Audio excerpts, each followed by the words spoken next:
என்னடா இந்த கணக்கு நடக்குது?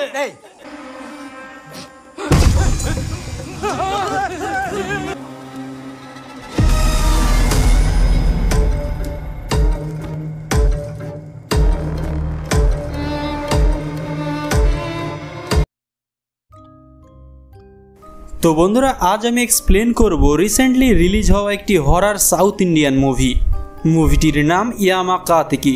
কাহিনীটির মূল বিষয় হলো একটি মেয়ের মৃতদেহ, যেই মৃতদেহটি কেউই তুলতে পারে না। আসলে এই বিষয়টির পিছনেও রয়েছিল একটি বড়সড় গল্প। আশা করছি মুভিটি তোমাদের সবার ভালো লাগবে। ইতিমধ্যেই আমি একটি মুভি এক্সপ্লেন করেছি যার নাম ডোন্ট কাম হোম, তোমরা চাইলে দেখতে পারো, ডিসক্রিপশনে লিঙ্ক দেওয়া আছে। মুভিটি শুরু হয় একটি গ্রামকে দেখিয়ে, সেখানকারই একটি মন্দির যেখানে এসেছিল গ্রামের প্রধান সেলভারাজ এবং তার সঙ্গে অন্যান্যরাও এসেছিল। সেলভারাজ এই মন্দিরটিতে এসেছিল পশুপতি নামক একটি ব্যক্তিকে এই মন্দিরটির দেখাশোনা করার দায়িত্ব দিতে। সেলভারাজ পশুপতিকে এটাও বলে যে সামনের কিছু সপ্তাহ বাদেই এইখানে একটি বড়সড় ধরনের অনুষ্ঠান রয়েছে, তার জন্য তুমি প্রস্তুতি নাও, কেননা এবার অনুষ্ঠান আমরা অনেক বড় করে করব। তারপরে আমরা দেখতে পাই সেলভারাজের ফ্যামিলিকে। সেলভারাজের ওয়াইফ, তার ছেলে মুথু, তার মেয়ে লীলা এবং মুথুর ওয়াইফ প্রেমা, যে কিনা প্রেগনেন্ট ছিল। তারা সকলেই লীলার মামার বাড়িতে যাওয়ার জন্য প্রস্তুতি নিচ্ছিল। লীলার মামা তাদের উপর অনেকটাই রেগেছিল, কেননা অনেক দিন আগে চুরির বিষয়ের একটি ব্যাপারে লীলার মামাকে লীলা ক্ষমা করেছিল না, আর এই বিষয়টির কারণেই প্রায় 5 বছর পর তারা সেইখানে যাচ্ছে। এবার লীলার ব্যাপারে কিছু জেনে নিই। আসলে লীলার একটি অস্বাভাবিক অসুখ রয়েছে যার নাম অ্যাস্থমা, যে বিষয়টির কারণে লীলার মা বলে যে আমাদের অনুষ্ঠানে যাওয়াটি উচিত নয়, কিন্তু লীলা বলে যে তোমরা চলে যাও, আমি আমার ফ্রেন্ড সোয়াতিকে ডেকে নিচ্ছি। সেলভারাজও ফাংশনে যাওয়ার জন্য রেডি হয়ে গিয়েছিল এবং সে তার মাকে বলে সে যেন লীলাকে দেখাশোনা করে। সেলভারাজও তার মাকে নিয়ে অনেকটাই চিন্তাতে রয়েছে, কেননা তার মা তাদের বাড়ির একটি বন্ধ রুমের দরজার দিকে সবসময় তাকিয়ে থাকে। তারপরে আমরা মুথুকে দেখতে পাই, যে কিনা অনেকটাই চিন্তায় ছিল, কেননা তার বন্ধু তাকে প্রেশার দিচ্ছিল টাকা দেওয়ার জন্য। মুথু বিজনেসের কারণে মন্দিরের জুয়েলারি বক্স থেকে ভগবানের মুকুটটিকে বের করে নেয়, আর সে মনে করেছিল যে বিজনেসে পয়সা বাড়লে সে আবারও ওই মুকুটটিকে মন্দিরে ফিরিয়ে দেবে, কিন্তু এমনটা হয় না, তার বিজনেসে অনেকটাই লস হয়ে যায়। এবার কিছু সপ্তাহ পরেই অনুষ্ঠান রয়েছে মন্দিরে, যার কারণে তার বন্ধুরা অনেকটাই প্রেশার দিচ্ছে তার উপর। লোনের জন্য সে অ্যাপ্লাইও করেছিল, কিন্তু তাতে কিছুই হয় না। তখনই তার একটি বন্ধু তাকে বলে যে সে কেন বাড়ি থেকে টাকা নিচ্ছে না। মুথুস তখন বলে যে এই সব ঘটনাগুলো যেন আমার বাড়ির লোক জানতে না পারে, এই বিষয়টির কারণেই আমি বাড়ি থেকে টাকা নিচ্ছি না। এরপরে এই কাহিনীটিতে আমরা আরও একটি পরিবার দেখতে পাই, যার প্রধান ছিল ঋতুরাম। তার মা অনেক দিন ধরেই অসুস্থ হয়ে পড়ে রয়েছে বিছানায়, এমনকি তার ছেলে ইন্টারকাস্ট বিয়ে করেছে, মানে তাদের থেকে নিচু জাতের একটি মেয়েকে। এই বিষয়টির কারণে তার ছেলে এবং তার বৌমাকে সে অনেকটাই রাগীভাবে দেখে। সে কোনোরকমভাবে এই বিষয়টিকে মেনে নিতে চায় না। তার মায়ের ব্যাপারে গ্রামে অনেক জায়গায় কথাবার্তা চলে যে তার মা এখনও কেন মরছে না, হয়তো তার ভেতরে দুটো আত্মা রয়েছে। আসলে গ্রামে যেই রকম কথাবার্তা চলে, কিছু কিছু লোক আবার এই বিষয়টির পিছনে একটি লজিক রেখেও কথা বলে। তারা বলে সে অনেকদিন আগের মানুষ, সে হয়তো আগে খুব ভালোভাবেই খাওয়া দাওয়া করেছিল, এমনকি তার আগের শরীর হয়তো অনেক সুস্থ ছিল। তারপরে আমরা লীলাকে দেখতে পাই, যে কিনা তার ফ্রেন্ড সোয়াতির সঙ্গে ঘুরে বেড়াচ্ছিল। লীলা আঙ্গু নামক একটি ছেলেকে পছন্দ করে। লীলার তখন শ্বাসকষ্ট শুরু হয়ে যায়। লীলা তখন বলে যে এই বন্ধ দরজার ভেতর থেকে কিছু একটি গন্ধ আসছে, যার কারণে আমার শ্বাসকষ্ট হচ্ছে। তখন সে বলে এই দরজাটিকে তোমরা ভেঙে ফেলো, না হলে এর আমি তালা ভেঙে ফেলবো। তখন সেলভারাজের মা বলে যে এই দরজাটা কি তোমরা কেউই খুলবে না, না হলে অনার্থ হয়ে যাবে, কিন্তু তার কথা কেউই শুনে না। পরের দিন একটি লোককে ডেকে নিয়ে এসে এই দরজাটিকে ভেঙে ফেলা হয়। তার ভেতরে একটি ইঁদুর মরে পচেছিল, যার কারণে সেইখান থেকে অনেক দুর্গন্ধ ছড়াচ্ছিল। শকিংলি যেই দরজাটি ভেঙেছিল যেই লোকটি, তার সেখানেই মাথা ফেটে যায়। এবার সেলভারাজের মা বুঝতে পেরে গিয়েছিল এবার অনার্থ হয়তো শুরু হয়ে গিয়েছে। রাত্রিবেলায় সেলভারাজ বাড়িতে আসে এবং তার স্ত্রীর সঙ্গে ঝামেলা করে খাবার ফেলে দেয়, এমনকি তার স্ত্রীকে একটি চড়ও মেরে দেয়। এরই মধ্যে সেইখানে লীলা চলে আসে। তার বাবাকে বলে যে তুমি এই বিষয়টি খুবই খারাপ করেছো, এটা করা তোমার উচিত হয়নি। সেলভারাজ তখন অনেক রেগেছিল এই বিষয়টির কারণে, সে তার মেয়েকেও একটি চড় মেরে দেয়। তখন লীলা দুঃখ পেয়ে উপরে চলে যায়। কিছুক্ষণ পর সেলভারাজ বাড়িতে ফিরে আসে এবং পরিবারের এই অবস্থা দেখে তার স্ত্রীকে সে জিজ্ঞেস করে যে কি হয়েছে। তখন প্রেমার সমস্ত ঘটনাগুলো তাকে খুলে বলে। মিথু তখন এই ঘটনাটিকে তেমনভাবে নেয় না, আর সে ঘুমোতে চলে যায়। সেই দিকেই তার ঠাকুমা প্রার্থনা করতে থাকে যে আগে এবার কি হতে চলেছে, কেননা সে জানতো যে কেউ যদি সেই দরজাটিকে খোলে তাহলে অবশ্যই এই ফ্যামিলিতে একটি অনার্থ ঘটবেই, আর এই বাড়ির কেউই তার কথা না শুনে সেই দরজাটিকে ভেঙে ফেলে। রাত্রিবেলা লীলার মা ঘুম থেকে উঠে লীলার ঘরে গেলে দেখতে পায় যে তার মেয়ে ঝুলন্ত অবস্থায় রয়েছে, মানে লীলা সুইসাইড করেছে। লীলার বডিটাকে নিচে নামিয়ে নিয়ে আসা হয়। সিলভারাজ অনেকটাই দুঃখ করতে থাকে যে আমি তো তখন শুধু রাগই করেছিলাম, এত বড় স্টেপ আমি কেমনভাবে নিতে পারলাম। বাড়িতে এবার অনেক লোক জমে গেল। মুথুর বন্ধুও চলে আসলো। মুথুর বন্ধু মুথুকে জিজ্ঞেস করলে মুথু বলে যে পরিবারে একটি ঝামেলা চলছিল, সমস্ত ঘটনাগুলোই তাদেরকে খুলে বলে। মুথু তখন এই বিষয়টিকেই আফসোস করতে থাকে যে আমি যদি থাকতাম তাহলে হয়তো আজ আমার বোন বেঁচে থাকতো। গ্রামের দুজন ডাক্তার তাদের বাড়িতে চলে আসে এবং তারা অনেকটাই দুঃখ পেয়ে যায়, কেননা লীলাকে তারা প্রথম অ্যাস্তমের হাত থেকে বাঁচিয়েছিল, আর আজ সেই লীলা তাদের সামনে মরে পড়ে আছে। সেই দিকেই মুথুর দোস্ত মুথুকে বলে যে পুলিশকে যেন তুই ইনফর্ম করিস না, অনেকটাই বাজে অবস্থা ঘটে যাবে। মুথু তার বাবাকে যেও এইসব ঘটনাগুলো বলে দেয় যে পুলিশকে ইনফর্ম করা উচিত না, তারা যদি জানতে পারে তাহলে লীলাকে পোস্টমর্টমের জন্য নিয়ে যাবে এবং তার বডিকে কাটা হবে, আর এই বিষয়টি তাদের রিচুয়ালের অনুযায়ী উচিত না। মিথু তখন বলে যে লীলাকে আমাদেরকে দাফন করে দেওয়াটাই উচিত।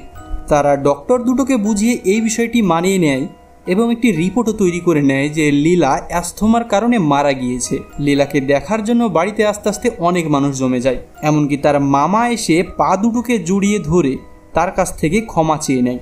সে ভিতর ভিতর এই বিষয়টি গিল্টি করছিল যে আর হয়তো সে কোনোদিনও ক্ষমা পাবে না। বাড়ির ভিতরে সবাই কান্না করতে শুরু করে। দাফন করার সময় হয়ে গিয়েছিল, কিন্তু একজন বলে যে দাফনটা একটি পরে করাই উচিত, কেননা সে স্যাটারডেতে মারা গিয়েছে। আর এই বিষয়টির কারণে সেইখানে একটি মুরগিও নিয়ে আসা হয়, কেননা সেই মুরগিটিকে বলি দেওয়া হবে। এবার দাফনের সময় হয়ে যায়, যার কারণে চারজনে সে বডিটিকে তোলার চেষ্টা করে, কিন্তু তারা কোনো রকমভাবেই সেই বডিটিকে তুলতে পারে না। কিছুক্ষণ পর হঠাৎ করে লীলার বডি কেঁপে ওঠে ওপর থেকে নিচ পর্যন্ত। এবার সবাই মনে করছিল লীলা তো বেঁচে আছে, কিন্তু এই বিষয়টি পরীক্ষা করে দেখা হয় যে তার ভেতরে জান নেই।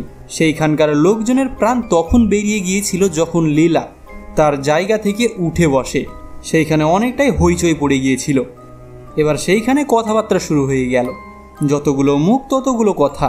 কেউ কেউ বলে যে এটা তো অনেকটাই চমৎকার বিষয়, আবার কেউ কেউ বলছিল যে এটা একটি কুলক্ষণ, আবার কেউ কোনো একটি প্রেগনেন্ট মহিলার গল্প বলছিল যে সে মারা যাওয়ার পর তাকে আর এক জায়গা থেকে আর এক জায়গায় সরানো হয়েছিল না। সেখানে অনেক কিছুই কথাবার্তা চলছিল।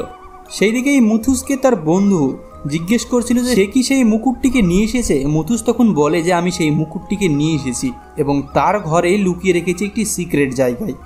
গ্রাম থেকে একটি পণ্ডিতকে ডেকে নিয়ে আসা হয় রিচুয়াল করার জন্য। সে এসে লীলার রিচুয়াল তো শুরু করে দেয়, কিন্তু একটি কালো বিড়াল এসে তার রাস্তাটিকে কেটে দেয় এবং সে সেখানেই পড়ে যায়। এই ঘটনার কারণে সে সেইখান থেকে পালিয়ে যায়। এবার তারা একটি গ্রেভ কিপারকে ডেকে নিয়ে আসে এবং সে বডিটিকে চেক করে বলে যে এটা তো একটি দেবী। তার মনের ভেতরে এমন কিছু কথা রয়েছে যেগুলো সে এইখানে পেশ করবে এবং সেইখান থেকে চলে যাবে। প্রেমা এসে মুথুসকে বলে যে আমাদের হয়তো এবার সত্যি কথাটা বলে দেওয়াই উচিত যে লীলা কিভাবে আত্মহত্যা করেছে, কিন্তু মুথু সেই বিষয়টি মেনে নিতে চায় না। তখনই সেইখানে ডক্টর এসে বলে যে লীলা আমাদের কারণেই মারা গিয়েছে, আর এই বিষয়টিকে চেপে রাখা হয় যে লীলা আত্মহত্যা করেছিল। সিলভারাজের পরিবার এই বিষয়টি মনে করছিল যে তারা হয়তো মিথ্যা কথা বলছে, এই বিষয়টির কারণে লীলার বডি এক জায়গায় থেকে আর এক জায়গায় নড়ছে না, আর সে সেইখানেই উঠে বসে পড়েছে। যে বিষয়টির কারণে সিলভারাজ সবার সামনে এই বিষয়টি বলে দেয় যে কিনা সে চড় মারার কারণেই লীলা অনেকটা রেগে যায় এবং সুইসাইড করে নেয় এবং সে মাপও চেয়ে নেয়। সিলভারাজ এসব কথাগুলো বলার কিছুক্ষণ পরেই সেইখান দিয়ে একটি পুলিশের গাড়ি যাচ্ছিল, আর এইসব ঘটনাগুলো দেখে সেইখানে তারা থেমে যায়। পুলিশ গাড়ি থেকে নেমে বডিটিকে চেক করে এবং বলে এই সব বিষয়গুলো তাদেরকে আগেই জানানো উচিত ছিল। বডিটিকে তারা এবার পোস্টমর্টম করবে। পুলিশগুলো ঘরের ভিতরে ঢুকে লীলার বিছানাটাকে চেড়ে দেখে এবং লীলার বডিটিকেও চেক করে দেখে। তারা লীলাকে সরাতে পারছিল, মানে এটাই যে গ্রামের কোনো মানুষই লীলাকে সরাতে পারবে না। পুলিশগুলো লীলার রুম সার্চ করলে সেইখান থেকে লীলার ফোন আর যেই ওড়নাটি দিয়ে লীলা সুইসাইড করেছিল সেইটি পেয়ে যায়। চারজনকে বলে যে লীলার বডিটাকে যেন ধরে নিয়ে এসে তারা বাইরে বের করে দেয়। সেই চারজন ব্যক্তি লীলার বেডটিকে কোনোরকমভাবে তো তুলে ফেলে, কিন্তু সেই বেডটির যেই 4টি পায়া ছিল সেটা খসে পড়ে যায়। আর এরই সঙ্গে লীলার বেডটি একটি দেওয়ালের সঙ্গে সেটে লেগে যায়, এমনকি লীলাও। এই ভয়ানক দৃশ্যগুলো গ্রামের মানুষ দেখছিল। তখন এই গ্রেট কিপার লোকটি বলে যে যেই মুরগিটিকে বলি দেওয়ার জন্য নিয়ে আসা হয়েছিল সেটা মিসিং হয়ে গিয়েছে। তখন সবাই বলতে থাকে যে লীলা এইরকমভাবে যাবে না। যখন মুরগিটা হারিয়ে গিয়েছে তখন লীলা তার সঙ্গে কাউকে না কাউকে নিয়ে যাবে। গ্রামের সমস্ত লোকগুলো সেই মুরগিটিকে খুঁজতে শুরু করে। সমস্ত মুরগি পাওয়া গেলেও সেই মুরগিটিকেই পাওয়া যায় না যেই মুরগিটি বলি দেওয়ার জন্য নিয়ে আসা হয়েছিল। সকালবেলায় পুলিশ অফিসার তার একটি কনস্টেবলকে সেই বাড়ির সামনে দাঁড় করিয়ে দিয়ে যায় আর বলে যায় যে এই ঘরটি এখন একটি ক্রাইম সিন। এইখান থেকে এখন অনেকগুলো ফিঙ্গারপ্রিন্ট আমাদেরকে বের করতে হবে।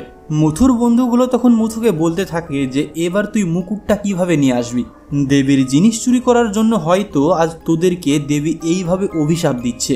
তখন সেইখানে ঋতুর মা চলে আসে আর এই সমস্ত ঘটনাগুলো দেখে দেবীকে মানাতে এবং লীলাকে সেইখান থেকে বাঁচানোর জন্য সে একটি রিচুয়াল শুরু করার প্রস্তাব দেয়। সে কিছুক্ষণের মধ্যে রিচুয়াল তো শুরু করে দেয়, কিন্তু সেইখানে লাগানো টেন্ট ভেঙে পড়ে যায় আর রিচুয়ালের সমস্ত জিনিসগুলো নষ্ট হয়ে যায়। সেই টেন্টটি ভেঙে পড়ে যাওয়ার কারণে রত্নামের মাথাও ফেটে যায়। রত্নাম তখন লীলার কাছে যেয়ে ক্ষমা চেয়ে নেয়, কেননা কোনো একদিন ঝামেলার মধ্যে রত্নাম লীলাকে একটি ছেলের সঙ্গে দেখে নিয়েছিল আর সেই কথাটি সিলভারাজকে অনেক বাড়িয়ে বাড়িয়ে বলেছিল। গ্রামের মানুষ তখন তাকে অনেকটাই খারাপ কথা বলতে থাকে যে লীলা এবার তোকে মেরেই ফেলবে, কিন্তু সেইখানকার একটি লেডি বলে যদি তাকে মেরেই ফেলতো তাহলে তার সঙ্গে আরও একটি ছেলে ছিল যার মাথা ফেটে গিয়েছে, সে আবার কি দোষ করলো। এরপরে আমরা মুথুর বন্ধুকে দেখতে পাই যারা নিজেদের মধ্যেই কথা বলছিল যে লীলা এবার হয়তো আমাদেরকে জেলে পাঠিয়ে দেবে, কেননা সেই মুকুটটা আমরা আর রাখতে পারবো না। এই গ্রামের মানুষগুলো কোনো না কোনো ঘটনা ঘটিয়ে রেখেছে, যে ঘটনাগুলো আজ মনে পড়ছে লীলার কারণে। এরপরে এই কাহিনীটিতে আমরা দেখতে পাই সমুকে। এই ছেলেটি লীলাকে বিরক্ত করত, এমনকি লীলার একদিন হাতও ধরেছিল। যে বিষয়টি দেখে নিয়েছিল রত্নাম, এই বিষয়টি লীলার বাবার কাছে গিয়ে উল্টো পাল্টাভাবে সে বলে দেয়। গ্রামের সমস্ত মানুষই রত্নাম আর সমুকে অনেক কিছু বলতে থাকে, কেননা তারা বলে তোদের দুজনের কারণে লীলা আজ মারা গিয়েছে। কিন্তু গ্রামের কিছু মানুষ এটা বলে যে এত একটি ছোট বিষয়ের কারণে লীলা সুইসাইড করলো কেন, এই প্রবলেমটা তো সলভ করাই যেত।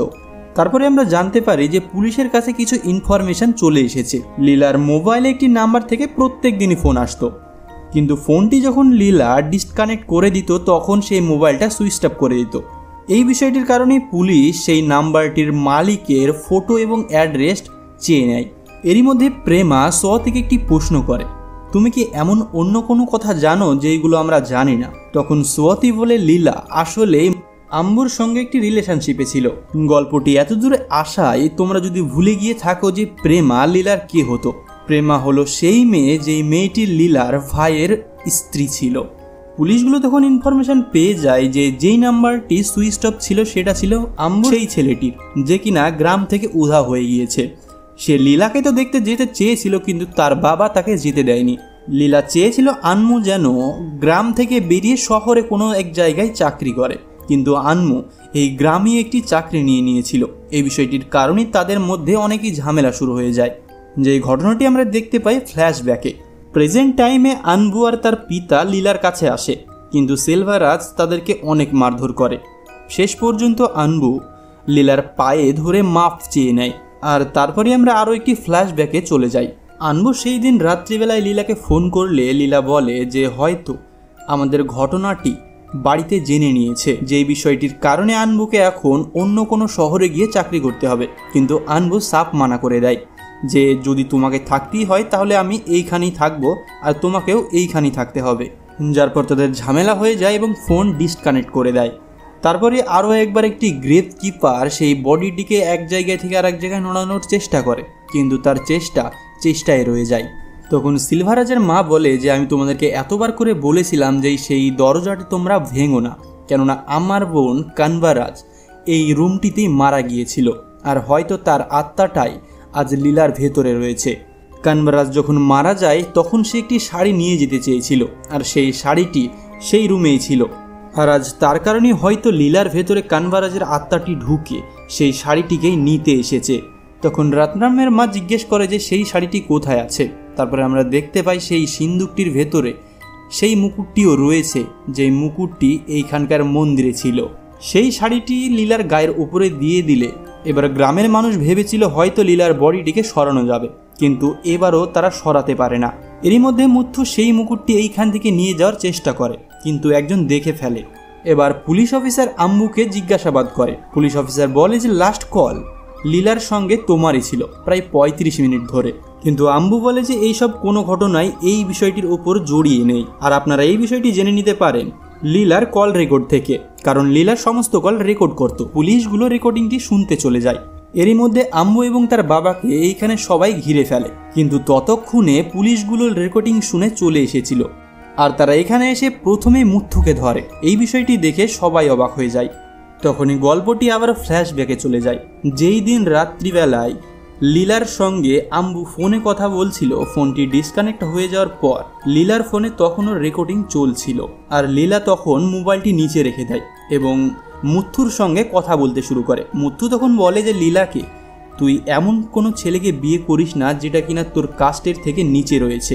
লীলা তখন রেগে বলে যে আমার ঘটনা আমি দেখে নেব। তুইও তো প্রায় 5 বছর আগে একটি নিচু জাতের মেয়ের সঙ্গে রিলেশনশিপে এসেছিলি এবং সেই মেয়েটিকে তুই মেরে ফেলেছিস। আর এই ঘটনাটি আমি কাউকেই বলিনি, শুধু প্রেমার জন্য। এই সব কথাগুলো শুনে মুথু অনেকটাই রেগে যায় এবং লীলাকে মারধরও করে। শেষের দিকে তার মান সম্মান বাঁচানোর জন্য মুথু লীলাকে মেরে ফেলে। গল্পটি এবার প্রেজেন্ট টাইমে চলে আসলে আমরা দেখতে পাই বাড়ির ওপর দিয়ে অনেকগুলো রেভেন বার্ড উড়তে থাকে, আর কিছু রেভেন বার্ড সে আকাশ থেকে নিজে নিজেই নিচে পড়ে যাচ্ছিল। পুলিশগুলো যেই সমস্ত লোকগুলো এই ঘটনার সঙ্গে জড়িত অবস্থায় ছিল তাদেরকে সবাইকে ধরে নেয়, আর লীলার মা লীলার কাছে যে ক্ষমা চেয়ে নেয়। তারপরে লীলার বডিটি হঠাৎ করেই পড়ে যায়। মানে লীলা কোনো জাত বা ছোট জাতের উপর বিশ্বাস করতো না। তার সঙ্গে যে মানবিক অত্যাচারটি হয়েছে তার সঠিক বিচার করেই সেইখান থেকে গেল।